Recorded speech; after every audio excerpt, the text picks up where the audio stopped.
नमस्कार दोस्तों, स्वागत है आपका हमारे YouTube चैनल में। दोस्तों, आज की इस वीडियो के माध्यम से मैं आप सभी को ये बताने वाली हूँ, एक ऐसे लड़के के बारे में बताने वाली हूँ जिस लड़के की अगर उम्र की बात की जाए तो दोस्तों उस लड़के की जो उम्र थी वो 27 साल के करीब होती है। और जो ये लड़का होता है दोस्तों उसका नाम राहुल होता है। अब दोस्तों मैं आप सभी को बता दूं कि जो ये राहुल था उसकी शादी को लगभग 5 साल का समय भी बीत चुका था। और पिछले 5 साल से ये जो लड़का होता है राहुल, वो दिल्ली में रह करके एक घर में नौकर का काम किया करता था। अब दोस्तों ये जो लड़का है जिस घर में ये नौकर का काम किया करता था, उस घर में एक बूढ़ी औरत रहा करती थी जिसकी उम्र जो थी वो लगभग 55-60 साल की रही होगी और वो वहां पर अपनी बहू बेटे के साथ रहा करती थी। दोस्तों उस बूढ़ी महिला का जो पति था वो लगभग कई सालों पहले उसे छोड़ करके जा चुका था और वो महिला जो है वो अब अपने बहू और बेटे के साथ अकेली रहा करती थी। अब दोस्तों जो वो बूढ़ी महिला थी वो एक ऐसी महिला थी दोस्तों कि जिसको मर्दों के साथ वक्त बिताने में काफी ज्यादा अच्छा लगा करता था। लेकिन जब वो अपने पति को खो देती है, अकेलापन महसूस करती है, तो फिर जो ये बूढ़ी होती है उससे अब रहा नहीं जाता है, उसे किसी साथी की जरूरत थी। लेकिन जब से ये लड़का राहुल जब से उस बूढ़ी महिला के घर में नौकर का काम करने लगा था, तो फिर वो जो बूढ़ी औरत थी वो इस नौकर के ऊपर काफी दिनों से डोरे डालने की कोशिश करने लगी थी। यानी कि इस राहुल नाम के लड़के को अपने जाल में फंसाना चाहती थी। लेकिन दोस्तों उस बूढ़ी महिला को ये नहीं पता था कि उस लड़के को फंसाने के चक्कर में उसके साथ क्या हो जाएगा। और होता क्या है दोस्तों कि आखिर में एक ऐसा भी दिन आ जाता है जिस दिन ये जो बूढ़ी औरत होती है उसके जो बहू और बेटे होते हैं वो किसी काम से घर से 2 दिनों के लिए बाहर जाते हैं, दूसरे शहर जाते हैं। और फिर जो ये महिला होती है फिर वो अपने नौकर के साथ घर पर अकेली रह जाती है। इसे रोकने टोकने या देखने वाला कोई नहीं होता है। और अब जैसे ही रात का वक्त होता है तो फिर ये जो राहुल नाम का लड़का होता है ये घर का सारा काम करके अपने कमरे में जा करके आराम करने लग जाता है। लेकिन जैसे ही रात के लगभग 10 से 11 बजे का समय होता है तो फिर जो ये महिला होती है दोस्तों, ये जो बूढ़ी महिला होती है ये अपने कमरे से निकल करके सीधे नौकर के कमरे में चली जाती है और फिर वहां पर जाकर उस लड़के को जगाती है और फिर वो उस लड़के से ये कहती है कि मैं तुम्हारे साथ आज यहाँ पर वक्त बिताना चाहती हूँ। अब शुरुआत में तो जो राहुल होता है वो इस शांति देवी को मना कर देता है, लेकिन फिर जो ये शांति देवी होती है वो उस लड़के के हाथों में कुछ पैसे रख देती है जो कि लगभग 20-25 हजार के तकरीबन में थे। अब पैसों को देख करके राहुल भी इस चीज के लिए मान जाता है और फिर वो शांति देवी के साथ मिलकर के कुछ ऐसा काम कर जाता है कि जिस काम को करने के बाद वो महिला जो थी वो इस काम को करने के बाद पछताने लगी थी। और दोस्तों इसके आगे की कहानी जब मैं आप सभी को बताऊंगी तो फिर आप कल्पना भी नहीं कर पाएंगे कि आखिर उसके बाद उस महिला के साथ क्या हुआ था। तो सारी घटना को विस्तार से जानने के लिए बस आप लोगों से एक ही रिक्वेस्ट है कि वीडियो को अंत तक जरूर देखिएगा। वीडियो में आप अगर अब अंत तक बने रहेंगे तो वाकई में ये वीडियो जो है वो आपको बहुत बड़ी सीख और सबक देकर भी जाएगी। तो चलिए दोस्तों बिना देरी के आज की कहानी की शुरुआत करते हैं। नमस्कार, प्रणाम दोस्तों, स्वागत है आपका हमारे यूट्यूब चैनल में। तो दोस्तों आज की जो हमारी सच्ची घटना की शुरुआत होती है, इस घटना की शुरुआत जो है वो उत्तर प्रदेश में ही एक जिला पड़ता है। जिस जिले का नाम लखीमपुर खीरी होता है और उसी जिले में रहने वाली उसी जिले में एक गांव होता है और जिस गांव की ही ये कहानी है दोस्तों। अब उसी गांव में ये जो लड़का और ये जो महिला है वो अपने मतलब की रिश्तेदारी में पड़ते थे। कुल मिलाकर के वहां पर बेसिकली गांव तो राहुल का ही था और राहुल जो था उसका जन्म लगभग 1998 में या 99 में हुआ था। अब जो ये राहुल नाम का लड़का था ये अपने माता पिता के 2 संतान थे। एक राहुल का उसका भाई भी था जो कि राहुल से 3 साल के करीब में बड़ा था, यानी कि वो राहुल का बड़ा भाई था। अब दोस्तों होता क्या हो कि राहुल का जन्म एक ऐसे घर में हुआ था जो कि काफी ज्यादा गरीबी की स्थिति में जीता था। यानी कि राहुल के जो मम्मी और पापा थे वो दूसरों के खेतों में मेहनत मजदूरी का काम किया करता था। उनके पास खुद की जमीन इतनी नहीं थी कि जिससे वो खुद का लालन पालन कर सके, खुद का खर्चा उठा सके। अब दोस्तों जाहिर सी बात है ऐसे में परिवार को चलाने के लिए दोनों ही पति पत्नी मिलकर के मेहनत मजदूरी करने लगे थे। अब राहुल के मम्मी पापा अपने आस पड़ोस के लोगों के खेतों में काम करके पैसा कमा लेते थे। अब वहां से वो मजदूरी से जो पैसे कमाते थे उन्हीं पैसों से ही अपने घर का खर्चा भी चला लिया करते थे। और ये जो लड़का राहुल होता है दोस्तों, ये तो शुरू से ही ये जो लड़का था वो काम में मेहनती बहुत ज्यादा था, काफी ज्यादा ईमानदारी से अपने काम को करता था, किसी भी काम के लिए ये पीछे नहीं हटता था। और दूसरी बात ये थी कि सुबह से दोपहर तक तो ये स्कूल में पढ़ाई करता था, और जैसे ही पढ़ाई करने के बाद अपने इस घर पर आता तो फिर अपने मम्मी पापा के काम में बहुत ज्यादा हाथ बटा दिया करता था। और जो राहुल का बड़ा वाला भाई था वो कुछ अलग ही कैटेगरी का लड़का था। उसे घूमने फिरने का काफी ज्यादा शौक था शुरू से ही, और इसीलिए वो अपने दोस्तों के ही साथ टाइम बिताया करता था और अपने घर में भी कुछ काम धंधा नहीं करता था, मेहनत मजदूरी का मम्मी पापा का हाथ नहीं बटाता था। अब दोस्तों जाहिर सी बात है कि उनका बड़ा बेटा जो था वो जिम्मेदारियों से साफ साफ मुकर गया था, लेकिन राहुल जो था वो काफी जिम्मेदार लड़का था, काफी मेहनती का काम करता था और इससे वो अपने घर का खर्चा भी चला लिया करता था। अब होता क्या है दोस्तों कि ये जो लड़का होता है जिसका नाम राहुल होता है, वो अपने घर की आर्थिक स्थिति को देखते हुए और घर की गरीबी को देखते हुए क्या करता है कि फिर ये एक दिन डिसाइड ये करता है कि पहले ये 8वीं कक्षा पढ़ाई की पूरी करेगा और उसके बाद ये अपनी पढ़ाई को बीच में ही छोड़ देगा। वो आगे पढ़ना तो चाहता था, लेकिन सिर्फ इसी वजह से नहीं पढ़ता है क्योंकि उसे पता था कि उसके माता पिता के पास इतने पैसे नहीं है कि वो उसे दूसरे स्कूल में, किसी प्राइवेट स्कूल में एडमिशन करा सके। और ऐसे हालात में राहुल ने यही डिसाइड किया था कि वो अपनी पढ़ाई को बीच में ही छोड़ करके मेहनत मजदूरी का काम करेगा ताकि उसके घर का जो स्थिति है वो सुधर जाए। राहुल पढ़ने लिखने में काफी ज्यादा तेज था, लेकिन कुछ समय पहले वो पढ़ाई को महत्व जो है वो उतना दे नहीं पाया, उसका परिवार भी नहीं दे पाया था। अब दोस्तों गांव के लोग ज्यादा जो है वो पढ़ाई लिखाई पर पहले फोकस भी नहीं किया करते थे।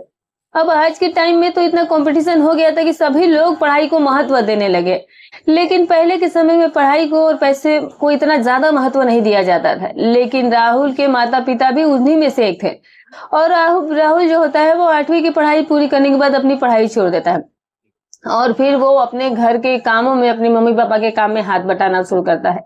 खेतों में मेहनत मजदूरी करता है, लोगों के खेतों में मजदूरी करने के लिए वो अपने पापा के साथ जाता था और फिर अपने पापा के साथ में ही रह करके वो भी कुछ पैसे कमाने लगा था, क्योंकि जब धीरे धीरे अब जब उनकी मजबूरी थी वो उसे सारा कुछ सिखा गई थी। जाहिर सी बात है, जब इंसान मजबूरियां झेलता है तो उसे समझ में आ जाता है कि पैसे कमाना कितनी जरूरी है। तो ऐसे ही हालात में जो ये राहुल है, छोटी सी उम्र में हुई उसने मेहनत मजदूरी का काम करना शुरू कर दिया था, और वाकई में वो लड़का भी बहुत ज्यादा मेहनती था। धीरे धीरे करके समय ऐसे ही बीत रहा था और राहुल की उम्र जो थी वो लगभग अब 18 साल के करीब हो चली थी, और जो राहुल का बड़ा वाला भाई था उसकी उम्र अब लगभग 21 साल के करीब हो चली थी। दोनों ही जो ये भाई होते हैं, ये दोनों भाइयों की जो उम्र थी वो अब कहीं ना कहीं शादी के लायक भी हो चली थी। तो फिर होता क्या है कि अब जो राहुल के पिता होते हैं वो ये सोचते हैं कि क्यों ना दोनों बेटों की शादी एक ही साथ कर देते हैं। अगर एक ही घर में कोई 2 लड़की मिल जाती है तो दोनों ही भाइयों की एक साथ शादी कर देंगे, तो इससे हमारा खर्चा भी बच जाएगा, वरना अगर अलग अलग शादी करेंगे तो इसमें काफी ज्यादा पैसे खर्च होंगे। तो फिर यहाँ पर क्या होता है कि जो राहुल के पिता होते हैं वो ये फैसला लेते हैं कि वो दोनों बेटे की शादी एक ही साथ एक ही घर में करेंगे और ऐसा ही घर वो अपने बेटों के लिए ढूंढेंगे। और फिर जो ये राहुल के पिता होते हैं वो वैसा ही घर अपने बेटों के लिए ढूंढते हैं। लगभग 6 महीने के अंदर अंदर होता क्या है कि उनको एक ऐसा घर मिल भी जाता है। पहले तो दोस्तों रिश्ते होने में और शादी होने में लोग ज्यादा नाटक नहीं किया करते थे, जांच की जांच भी नहीं किया करते थे, लेकिन आज के टाइम में तो बहुत सारा जांच पड़ताल किया जाता है कि लड़का क्या करता है, कैसा है, पैसे वाला है नहीं, गरीब कितना है, सारी चीजों को जांचा परखा जाता था।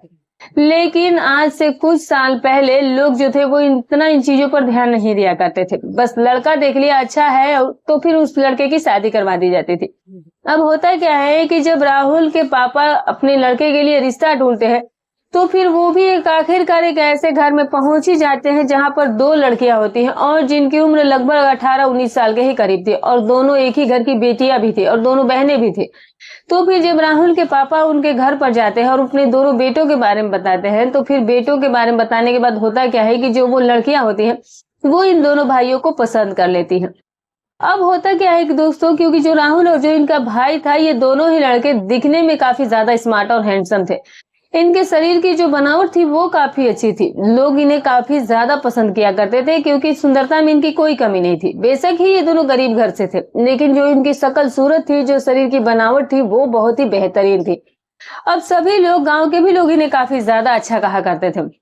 और फिर 2-3 दिन का टाइम देकर करके अब लड़की वाले इन लड़कों को देखने के लिए भी आ जाते हैं और फिर वो लोग भी इन लड़कों को पसंद कर लेते हैं और फिर उसी वक्त इन दोनों भाइयों की सगाई इन 2 बहनों से करवा दी जाती है। लेकिन राहुल को ये नहीं पता था कि सगाई और शादी हो जाने के बाद उसकी जिंदगी में क्या होने वाला था।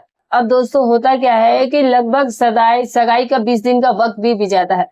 और अब क्या होता है कि जब 20 दिन का वक्त बीत जाता है शादी के बाद, तो फिर अब शादी की जो डेट है वो भी निकलवा दी जाती है और वो शादी की डेट भी कुछ ही महीनों में नजदीक आ जाती है। अब जैसे ही शादी की डेट नजदीक आती है तो फिर जो राहुल और इसके जो भाई हुए, उन दोनों की ही शादी राहुल के पापा बहुत ही धूमधाम के साथ करवाते हैं। ये दोनों जो भाई हैं वो अपनी पत्नियों को लेकर, उनको 7 फेरे लेकर अपनी दुल्हन बना करके अपने घर पर लेकर आते हैं। लेकिन राहुल और उसके भाई को ये नहीं पता था कि इस शादी में जो कुछ भी खर्चा हुआ था वो उसके पापा ने कैसे कर्ज लेकर के किया था, कितने लोगों के हाथ पैर जोड़ करके उनसे उधार लिए थे। ये बात उसके पता तो थी, लेकिन नॉर्मल तरीके से पता था कि लोगों से कुछ पैसे लिए, लेकिन किस तरह से और क्या कह करके लिए, इस चीज के बारे में उन लड़कों को कम पता था। अब होता है क्या है कि शादी तो हो जाता है और अब राहुल और राहुल के जो भाई होते हैं, ये दोनों ही भाई अपने पत्नियों के साथ अपनी जिंदगी में मगन हो जाते हैं और उनके साथ वो हंसी खुशी के साथ जीवन बिताने लगते हैं, अच्छे से खाना खाते हैं, घूमते हैं। अब नॉर्मल तरीके से ये बात ही भूल गई हैं कि आखिर जो उनकी शादी में खर्चा हुआ था वो ब्याज पर जो उसके पिता ने पैसे लिए थे उनका ब्याज भी बढ़ते जा रहा है और उनको टाइम पर चुकता भी करना है। अब राहुल भी कुछ ऐसा निठल्ला हो गया कि अब वो अपनी शादी होने के बाद सिर्फ पत्नी पर ही ध्यान देता था और घर के कामों से भी वो थोड़ी जिम्मेदारी पीछे हट लेता है। लेकिन दोस्तों वो कहते हैं ना कि जब ऊपर से दबाव पड़ता है तो फिर धीरे धीरे सब कुछ जो नहीं होना होता है काम, वो भी होना शुरू हो जाता है।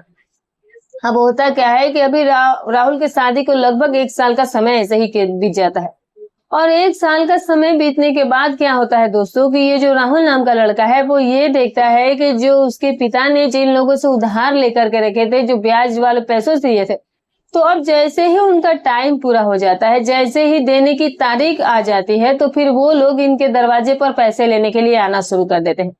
अब जो राहुल था वो हर रोज यही देखता था कि नया नया आदमी उसके दरवाजे पर पैसे मांगने के लिए आता है। किसी के 10,000 थे तो किसी के 20,000 थे तो किसी के 50,000 थे।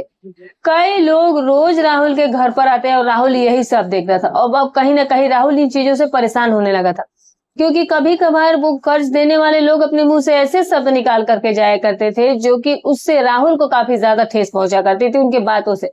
लेकिन फिर भी वो कुछ नहीं कर सकता था, क्योंकि राहुल ने, उसके पापा ने जो पैसे उधार लिए थे, तो जाहिर सी बात है उसे सुनना ही चाहता है, उसे सुनना ही पड़ता। और अगर उसे नहीं सुनना होता तो सिर्फ उसे पैसे दे करके वो समस्या का समाधान कर सकता था। अब इसी बात को ध्यान में रखते हुए राहुल एक दिन अपने बड़े भाई से कहता है कि भैया कर्जा बहुत ज्यादा हो गया है और मुझे तो लगता है कि अब पैसे कमाने के लिए हमें बाहर निकलना चाहिए। आप भी चलो कोई काम धंधा सेट कर लो और मैं भी कुछ अपना काम धंधा ढूंढ लेता हूँ ताकि हमारे सर से ये कर्ज का बोझ उतर सके। लेकिन दोस्तों वो कहते हैं ना कि एक न एक दिन ऐसा होता ही है कि किसी न किसी के घर में कोई ना कोई खराब निकल ही जाता है। अब जब राहुल अपने बड़े भाई को ये बात बताता है तो फिर जो राहुल का बड़ा भाई राहुल से ये कहता है कि मैं तो आज नहीं जाऊंगा और कल भी नहीं जाऊंगा, मुझे इन सब चीजों से मतलब नहीं है कि तुम लोग कैसे कर्जा दोगे, मुझसे तो कोई नहीं मांगेगा क्योंकि मैंने तो पैसे लिए ही नहीं, किसी से उधार नहीं लिए है। अब जब ये राहुल अपने बड़े भाई के मुंह से ऐसी बात सुनता है तो फिर पहले तो अपने भैया को समझाने की कोशिश करता है कि भैया आप ये कैसी बातें कर रहे हैं, आखिर जो कर्जा लिया गया है वो तो हमारे ही शादी के लिए पापा ने लिया था, तो फिर आप ऐसे कैसे जिम्मेदारी छोड़ सकते, उन्हीं पैसों से तो उन्होंने हमारी शादी करवाई थी। लेकिन दोस्तों जो राहुल का बड़ा भाई था वो इतना ज्यादा नीच इंसान था कि वो राहुल के बातों को बिल्कुल भी समझ नहीं पा रहा था, ना ही अपने पिता की मदद करना चाहता था। बल्कि जैसे ही राहुल उससे इस बारे में बात करने जाता तो फिर वो वहां से उठकर चला जाया करता था। यहाँ पर राहुल का भी दिमाग पूरी तरीके से खराब होने लगा था। रही बात राहुल की पत्नी की, तो अब उसे भी ये सारी सच्चाई पता चल गई थी कि उसके पति जो है वो कितनी ज्यादा पैसों की वजह से परेशान हो गए हैं। अब वो भी जान चुकी थी कि अब जो भी करना होगा वो उसे ही करना पड़ेगा। और उसकी जो बहन आई थी, जो कि उसकी जेठानी बनकर आई थी, वो भी इस बात पर ध्यान नहीं देती है। और फिर राहुल की पत्नी ही राहुल से कहती है कि आप ऐसा करिए कि आप ही बाहर कमाने के लिए चली जाइए और जब सारे के सारे पैसे चुक जाएंगे तो फिर वापस से आप अपने घर पर आकर के यही मेहनत मजदूरी का काम करना शुरू कर दीजिएगा। क्योंकि पत्नी उसकी जान चुकी थी कि उसका पति जो है वो इसी वजह से काफी ज्यादा परेशान रहता है और उसे भी ये बात बिल्कुल नहीं अच्छी लगती थी कि उसके दरवाजे पर आकर के उसके सास ससुर या फिर उसके पति को कोई दो बात सुना जाए। ऐसे में राहुल के बड़े भाई और उसकी पत्नी ने तो इन सब चीजों से बिल्कुल ही मतलब ही खत्म कर दिया था। लेकिन राहुल की पत्नी बहुत ज्यादा समझदार लड़की थी। वो जानती थी कि राहुल की समस्या का समाधान सिर्फ इसी में है कि राहुल जो है वो अपने पिता की मदद करे और अगर 2-3 लोग मिल करके पैसे कमाएंगे तो जल्दी ये कर्जा जो है वो खत्म हो जाएगा। अब ऐसे में उसने राहुल को यही एडवाइस दिया कि आप एक काम करिए कि आप बाहर चले जाइए, दूसरे शहर में चले जाइए और वहां से कुछ पैसे कमा लीजिए और फिर आकर के वापस से इन कर्जों को दे दीजिएगा। राहुल तभी अपनी पत्नी से कहता है कि लगता है कि तुम बिल्कुल सही करिए, मुझे ही बाहर जाना होगा, वरना तो ये लोग हर रोज ही आकर के घर पर कुछ ना कुछ बोल जाएंगे। मैंने तो भैया से भी बात की तो लेकिन उन्होंने तो साफ मना कर दिया और अब मैं उन पर दबाव भी नहीं बना सकता। तो फिर राहुल ये फैसला लेता है कि अब वो पैसे कमाने के लिए बाहर जाएगा। लेकिन उसके मन में सबसे बड़ा सवाल तो ये था कि वो जाए तो जाए कहाँ, किसके पास जाए, कहाँ नौकरी ढूंढे। लेकिन दोस्तों होता क्या है कि राहुल का ही एक दोस्त होता है जो कि राहुल के ही किसी पड़ोस के गांव में रहा करता था। अब सीधे ही राहुल उसी दोस्त के पास फोन करता है, क्योंकि जो वो राहुल का दोस्त था वो पिछले कई सालों से दिल्ली में रह करके घरों में नौकर का काम किया करता था। तो राहुल ने भी ये सोचा है कि यार अगर ऐसा ही काम मैं भी उससे बात करके देख लेता हूँ, अगर मेरे लायक कोई काम होगा तो वो मुझे जरूर बताएगा और मुझे बताएगा तो फिर मैं दिल्ली में ही जाकर के नौकरी कर लिया करूंगा। अब होता क्या है दोस्तों कि जैसे ही राहुल अपने दोस्त को फोन लगाता है और फिर उसे अपने घर के हालातों के बारे में बताता है और अपनी नौकरी की जरूरतों को बताता है, तो फिर उसी वक्त जो ये राहुल का दोस्त होता है वो उससे कहता है कि तुमने बिल्कुल ही सही टाइम पर मुझे फोन कर दिया, ये तो तुम्हारा लक है, क्योंकि मेरे पास कल ही मेरी एक मालकिन से मुलाकात हुई जो कि अपने घर में उनको एक नौकर की आवश्यकता है और वो लगभग 20,000 रुपए के पर मंथ देने को तैयार भी है। और अगर तू वहां पर जाता है तो बिल्कुल ही तुझे अच्छा लगेगा, क्योंकि उस महिला को एक जवान लड़के की ही आवश्यकता है, क्योंकि वो एक बूढ़ी महिला है और वो चाहती है कि एक जवान लड़का ही उसके घर में नौकर हो, और तुमसे ज्यादा जवान और हैंडसम नौकर कोई मिलेगा भी नहीं। तो तुम ऐसा करो कि मैं उससे एक बार बात कर लेता हूँ। और फिर जैसे ही वो हाँ कहती है, अगर उसने किसी और बंदे को नहीं लिया होगा तो फिर तुरंत ही तुम अपने गाँव से यहाँ के लिए निकल जाना। अब राहुल तभी अपने दोस्त से कहता है कि फिर ठीक है। अब राहुल का दोस्त जो होता है दोस्तों, वो जो बूढ़ी मालकिन होती है उसने उससे नंबर ले रखे थे, तो फिर वो उस बूढ़ी महिला से कहता है कि दरअसल मेरे ही गांव का एक लड़का है जो कि बिल्कुल ही मेरे भाई के जैसा है और उसे नौकरी की बहुत जरूरत है। अगर आपको लड़के की जरूरत हो तो फिर मैं आपके घर पर उसी को नौकर के तौर पर रखवा देता हूँ। यहाँ पर जो ये महिला होती है वो उस लड़के से कहती है कि ठीक है फिर तुम जल्दी से बुला लो, वैसे भी मुझे जल्द से ही जल्द कोई लड़का काम पर चाहिए।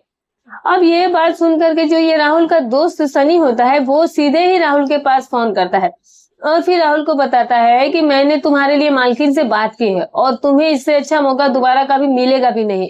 तो तुम ऐसा करो कि जितनी जल्दी हो सके वहां से अपने गांव से सीधे यहाँ पर आ जाओ और फिर मैं तुम्हें उस मालकिन के घर पर लेकर चलता हूँ। मैं तुम्हें स्टेशन पर आते ही मिल जाऊंगा। अब होता क्या है दोस्तों कि जो ये राहुल होता है वो अपनी दोस्त की सभी बातों को सुन करके फिर वो ये डिसाइड कर लेता है कि वो जाएगा, क्योंकि वो यही कहता है कि मैं आज के ही आज चल दूंगा। अब सुबह के 9 बज रहे थे। राहुल जो है वो अपनी मम्मी पापा और अपनी पत्नी से इस बारे में जाकर के बात करता है। कहता है कि मम्मी पापा मैं अब बाहर जा रहा हूँ पैसे कमाने के लिए, और मैंने एक दोस्त से बात करी, उसने मेरी नौकरी भी लगवा दी है और लगभग 20,000 रुपए वो मुझे महीने के देंगे, और जब हमारे पूरे कर्जे उतर जाएंगे तो फिर मैं वापस लौट करके आ जाऊंगा। अब दोस्तों जो राहुल के पापा थे वो भी आखिरकार मजबूर हो गए थे, क्योंकि जाहिर सी बात है कि वो दिन में मजदूरी करके कितना ही कमा सकता था और उसे भी बहुत सारे पैसे जो थे वो उधार देने थे, और अगर जब बेटा नहीं कमाएगा तो बाप अकेले कैसे इन कर्जों को चुकता कर सकता। तो फिर उसके बाद क्या होता है कि जो ये बूढ़ी महिला होती है वो अपनी मम्मी पापा से ये सारी बातें बोलकर उस मालकिन के घर काम करने के लिए निकल जाता है।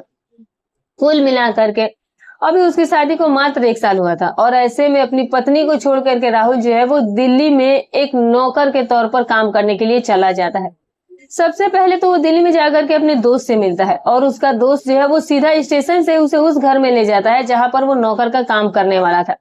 जैसे ही राहुल वहां पर एंट्री लेता है तो राहुल को ये पता चलता है कि जिस घर में वो काम करने गया है वो बहुत ही बड़ा घर है, काफी ज्यादा वीआईपी घर था और काफी घर जो था वो सुंदर भी था। अब राहुल की मुलाकात जो है वो जाते ही जो सबसे पहले होती है वो होती है उस घर की मालकिन से, जो कि अपनी बहू और बेटे के साथ उस घर में रहा करती थी, और जिसकी अगर उम्र की बात की जाए तो लगभग 55 या 60 साल के बीच में उसकी उस महिला की उम्र रही होगी, जिसका नाम शांति देवी था और जो घर की मालकिन बन बैठी थी। अब होता क्या है दोस्तों कि जो ये शांति देवी होती है दोस्तों वो काफी ज्यादा उस लड़के को देख करके प्रभावित हो जाती है। पहले मैं दोस्तों आपको उस शांति देवी की महिला के बारे में कुछ बातें बता दूं ताकि आप उन महिला को, उसके थोड़े विचारों को या थोड़ी सोच को समझ सके। अब दोस्तों ये जो शांति देवी थी वो एक ऐसी औरत थी जो कि शुरू से ही जो उसका नेचर रहा था वो पूरी ही तरीके से कहीं ना कहीं खराब ही रहा था। ये जो शांति देवी थी उसे कहीं ना कहीं पुरुषों में बहुत ज्यादा रुचि रखा करती थी, और शुरू से ही वो इसलिए ही काफी ज्यादा पुरुषों के संपर्क में भी रही थी। और जो शांति का पति था वो लगभग आज से 5 साल पहले किसी बीमारी की वजह से इस दुनिया को छोड़ करके भी जा चुका था। अब जब शांति ने अपने पति को खोया और उस पति को खोने के बाद वो काफी ज्यादा अकेलापन महसूस करने लगी थी, क्योंकि शांति को जो अपने पति का प्यार था वो मिल भी नहीं पा रहा था। तो कहीं ना कहीं वो डबल दुखी हो गई थी। अब दोस्तों, आप सभी लोग ये इस बात को जानते हैं कि जिस इंसान को, जिस महिला को, इस तरह की जो महिला हो, जब उसे ऐसा ही सब कुछ अच्छा लगता हो, तो जब वो एकदम से अपने पति से दूर हो जाएगी तो जाहिर सी बात है उसके लिए और भी ज्यादा दुख होगी। और इसी बात से जो ये शांति नाम की महिला थी वो काफी ज्यादा परेशान थी। कुल मिलाकर कहने का मतलब ये था कि शांति देवी की जो चाल चलन और चरित्र था वो कुछ ठीक नहीं था, और यही कारण था कि वो अपने घर में एक नौजवान लड़का क्यों ढूंढ रही थी, अपने घर में नौकर के तौर पर। आप कहानी सुनेंगे तो दोस्तों खुद ही आपको पता चल जाएगा।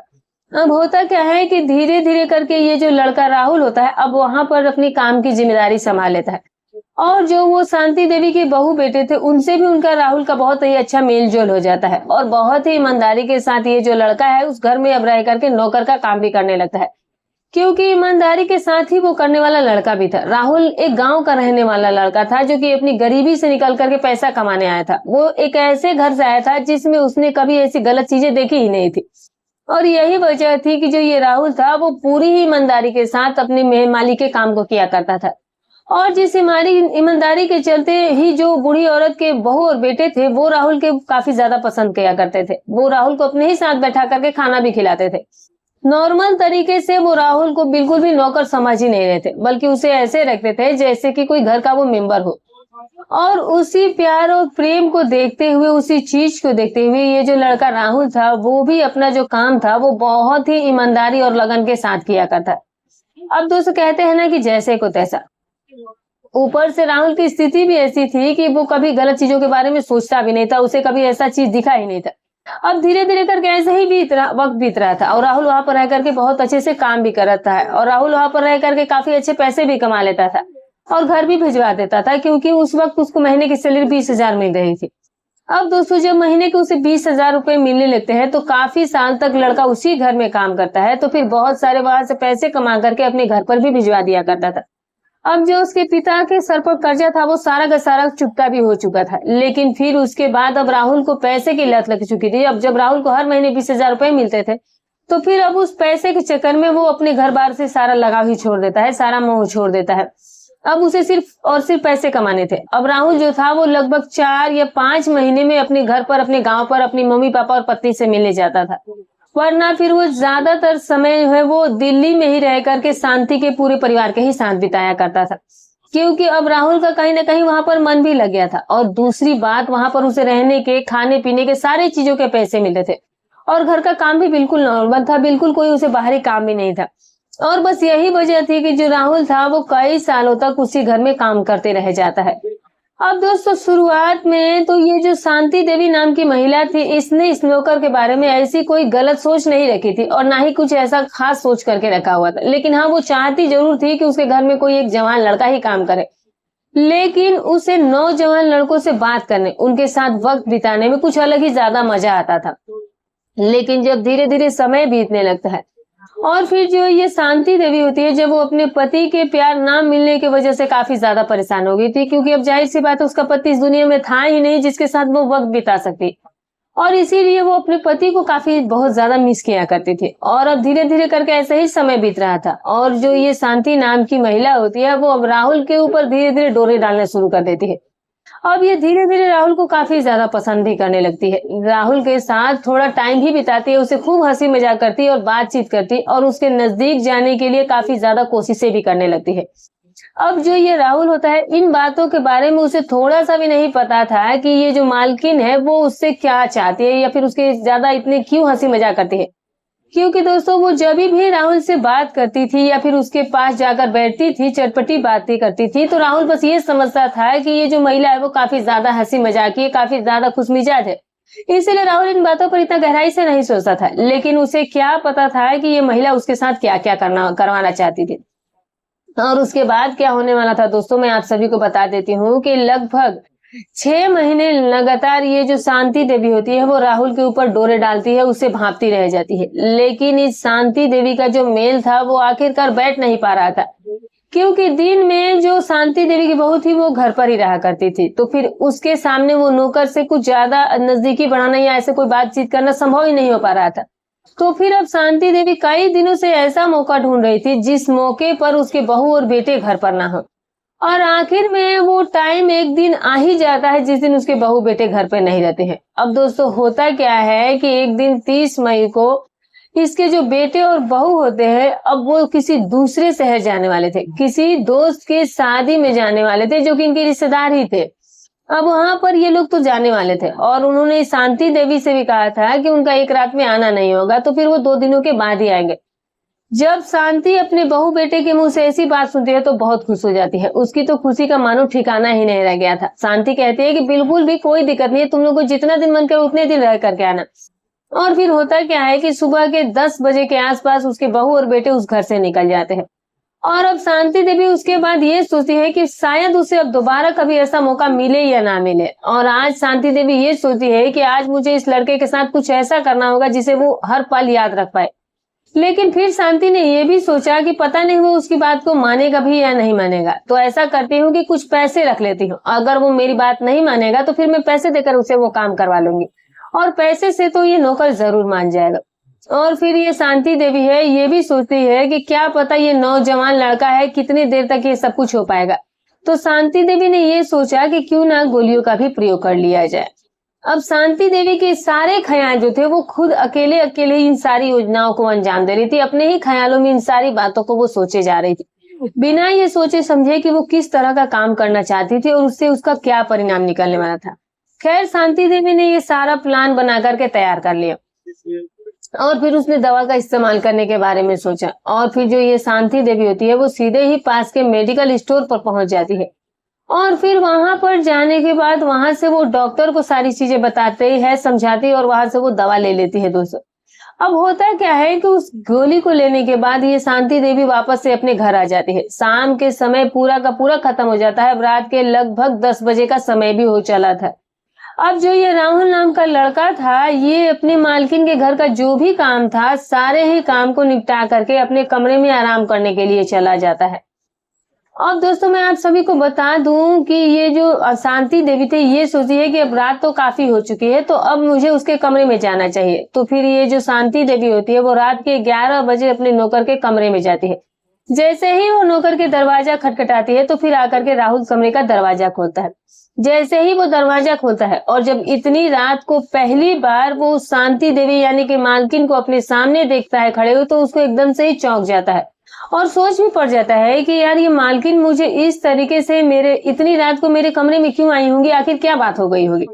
तो फिर जो राहुल होता है वो आखिरकार मालकिन से पूछ लेता है कि बताइए मालकिन कोई काम है क्या, और आप इतनी रात को मेरे दरवाजे पर क्यों आई है, बोलिए मुझे कुछ जरूरी बात है। तो फिर यहाँ पर जो ये शांति देवी होती है दोस्तों वो ये कहती है राहुल से कि काम तो कुछ भी नहीं है, बस मेरा मन नहीं लग रहा था और मुझे नींद नहीं आ रही थी और बस इसीलिए मैं तुम्हारे पास उठ करके चली आई। और फिर उसके बाद राहुल कहता है कि ठीक है फिर आइए ना बैठिए। और उसके बाद क्या होता है कि जो ये शांति देवी है वहां पर जाकर बैठ करके राहुल से बात करने लगती है।